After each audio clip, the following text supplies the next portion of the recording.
নমস্কার। আজ আমি আপনাদের কাছে দৈশাস্ত্রের একটা গুরুত্বপূর্ণ বিষয় নিয়ে আলোচনা করব। সেটি হলো যে অনেকেরই মনে প্রশ্ন থাকে যে আমাদের সৌভাগ্য, আমাদের অর্থ আদৌ কি অর্জন করতে পারবো, বা আমি অর্থ জমাতে পারবো, বা আমি জীবনে কতখানি সেভিংস করতে পারবো, এই সকল নিয়ে অনেক প্রশ্ন থাকে। আসলে আজকে সেই সকল বস্তুগুলো বা বিষয়বস্তুগুলো আজকে তুলে ধরবো আপনাদের কাছে। তাই অনুষ্ঠানটি খুব মনোযোগ সহকারে শুনবেন এবং দেখবেন।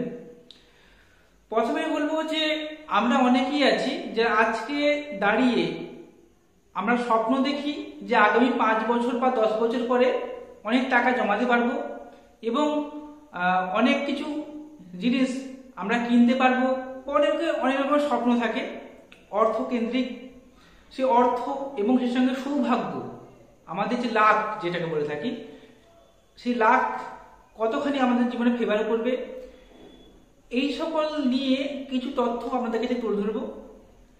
এবারে আমাদের লাভ, আমাদের অর্থ, আমাদের সেভিংস, এই সকল যে বিষয়গুলো যে রয়েছে, এই সকল বিষয়গুলো একটি গ্রহ খুব নিয়ন্ত্রণ করে থাকেন।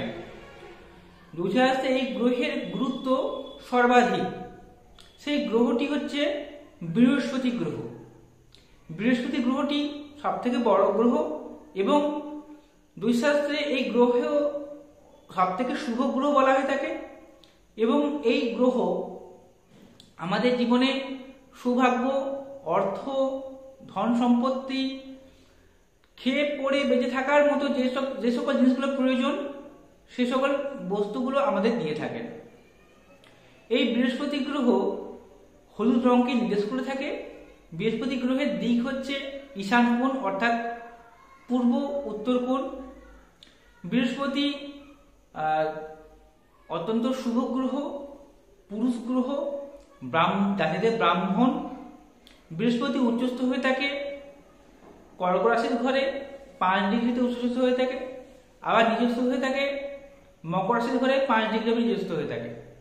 বৃহস্পতি নিজস্ব ঘর হচ্ছে মীন রাশির ঘর এবং ধনু রাশির ঘর।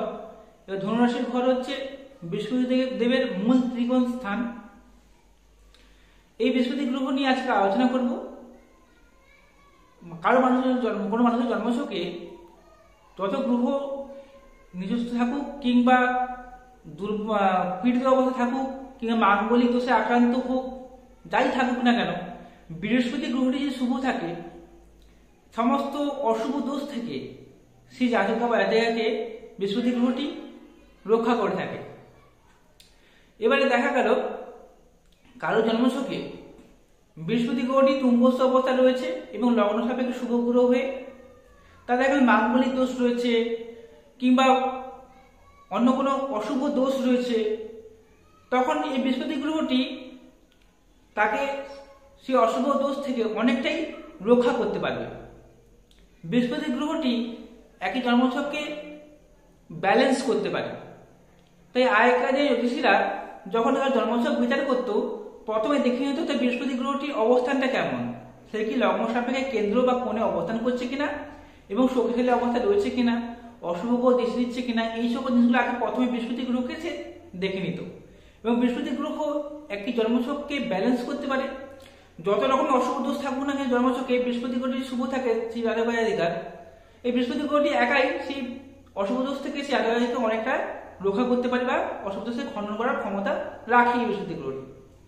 বৃহস্পতি গ্রহ কয়েকটি ভাবকে নির্দেশ করে থাকে, যেমন লগ্নের সেকেন্ড হাউস অর্থাৎ দ্বিতীয় ভাব, পঞ্চম ঘর, সপ্তম ঘর, নবম ঘর এবং একাদশ ঘরকে কন্ট্রোল করে থাকেন। এই সকল ঘরগুলো যদি পীড়িত থাকুক বা যদি অশুভ থাকুক না কেন, যদি বৃহস্পতি গ্রহটি কার শুভ থাকে, এই সকল ঘরের শুভত্বকে সে একা নিয়ে আসতে পারে। প্রথমত বৃহস্পতি গ্রহটি আমাদের সন্তানকে নির্দেশ করে থাকে। কোনো জাতক বা জাতিকার সন্তান হবে কিনা তার বৃহস্পতি গ্রহকে দেখা হয়, এছাড়া একাদশ ভাবও দেখা হয়। তো বৃহস্পতি গ্রহটি সবার আগে দেখা হয় এবং পঞ্চম ভাবও দেখা হয়। তারপরে বৃহস্পতি গ্রহটি লাক অর্থাৎ আমাদের ভাগ্য নিয়ন্ত্রণ করে থাকে। এবার ভাগ্য বলতে কি, যে আপনার যেটা ইচ্ছে, এমনকি একজন মানুষের পুত্র সন্তান হবে কিনা তখনও সেটা বৃহস্পতি গ্রহকে দেখা হয়ে থাকে। এবারে বৃহস্পতি গ্রহটি আমাদের লাক, লাক বলতে কিরকম, যেটা কথা বলতে গিয়ে ডিস্টার্ব হয়ে গেছিল সেটা বলে দিচ্ছি। যে লাক হচ্ছে কি, আমরা কোনো কিছু চাইছি, মনে করুন কেউ চাকরির জন্য চেষ্টা করছেন, কেউ সন্তানের জন্য চেষ্টা করছেন, কেউ অর্থের জন্য চেষ্টা করছেন। বিভিন্ন রকমের চাহিদা বিভিন্ন রকম মানুষের হয়ে থাকে। একজন মানুষের একই রকম চাহিদা থাকবে এমন তো নয়, বিভিন্ন রকমের চাহিদা হতে পারে। সেই চাহিদা পূরণ করে থাকে বৃহস্পতি গ্রহটি। এবারে মেয়েদের ক্ষেত্রে হাজব্যান্ডের কারক গ্রহ হচ্ছে বৃহস্পতি গ্রহ। তাই একজন মহিলার জন্মছক যখন বিচার করা হয় তখন তার হাজব্যান্ড কেমন প্রকৃতির হবে তা বিচার করতে গেলে প্রথমে দেখতে হয় তার বৃহস্পতি গ্রহটিকে। ঠিক তেমনি আমাদের আয় লাভ সাফল্য অর্থাৎ একাদশ ভাব আমাদের লাভ, আমাদের যে সাফল্য, আমাদের প্রাপ্তি নির্দেশ করে থাকে। এই প্রাপ্তি কতখানি হবে এই বৃহস্পতি গ্রহকে দেখা হয়ে থাকে। এবার সেকেন্ড হাউস, যেটা অত্যন্ত গুরুত্বপূর্ণ, যেটাকে নিয়ে আমাদের আলোচ্য বিষয় আছে। আমাদের সেভিংস, আমাদের মাস মাহিনা, আমাদের কথাবার্তা, আমাদের খাদ্য রুচি, আমাদের কুটুম্ব অর্থাৎ কুটুম্ব স্থানীয় ব্যক্তি, শ্বশুরকুল, এই সকল জিনিসগুলো বৃহস্পতি গ্রহ থেকে বিচার করা হয়ে থাকে। এগুলো সেকেন্ড হাউস খুবই গুরুত্বপূর্ণ একটি ভাব, যে ভাবকে কন্ট্রোল করে থাকে বৃহস্পতি গ্রহটি। তাই সেকেন্ড হাউসে যদি বৃহস্পতি গ্রহের দৃষ্টি পড়ে তাহলে সেই মানুষ প্রচুর অর্থ জমাতে পারে এবং সেই সঙ্গে তার কুটুম্ব স্থানীয় শ্বশুর শাশুড়ির সঙ্গে সম্পর্ক ভালো হয় বা শ্বশুর বাড়িটা খুব ভালো হয়। সেই সঙ্গে তার কথাবার্তা খুব সুন্দর হয়ে ওঠে। আমি দেখেছি সেকেন্ড হাউসে অনেকে রাহু রয়েছে, যেটা অত্যন্ত অশুভ বলা হয়ে থাকে। কথাবার্তা বাক্যের রুচি অত্যন্ত অশুভ হয়ে যায়। তারা যদি সেই সেকেন্ড হাউসে যদি কোনখানে বৃহস্পতি দৃষ্টি দেয় তখন রাহুর যে অশুভ দোষটাকে বৃহস্পতি গ্রহটা নষ্ট করে দেয়। তখন তার কথাবার্তা সুন্দর হয়ে ওঠে, কথাটা সেই মানুষকে আকৃষ্ট করতে পারে। তাই বৃহস্পতি গ্রহের গুরুত্ব দুনিয়াতে সর্বাধিক। বৃহস্পতি গ্রহটি একাই second house, fifth house, seventh house, ninth house, 11th house এই ভাবগুলোকে সে কন্ট্রোল করে থাকে।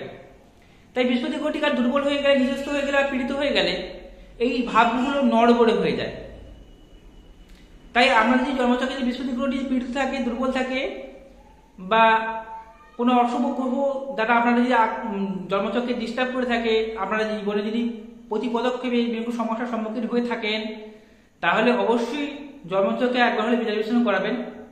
আমরা যদি আমার কাছে জন্মচক বিচার করা যান কিংবা বিবাহের জন্য বিচার করা যান তাহলে মোবাইল নাম্বার রয়েছে, এই মোবাইল নাম্বারে যোগাযোগ করবেন। এতক্ষণ ভিডিও দেখার জন্য অসংখ্য ধন্যবাদ জানিয়ে অনুষ্ঠানটি ভালো লাগে চ্যানেলটিকে সাবস্ক্রাইব করবেন। নমস্কার, সকালে ভালো থাকুন, সুস্থ থাকুন।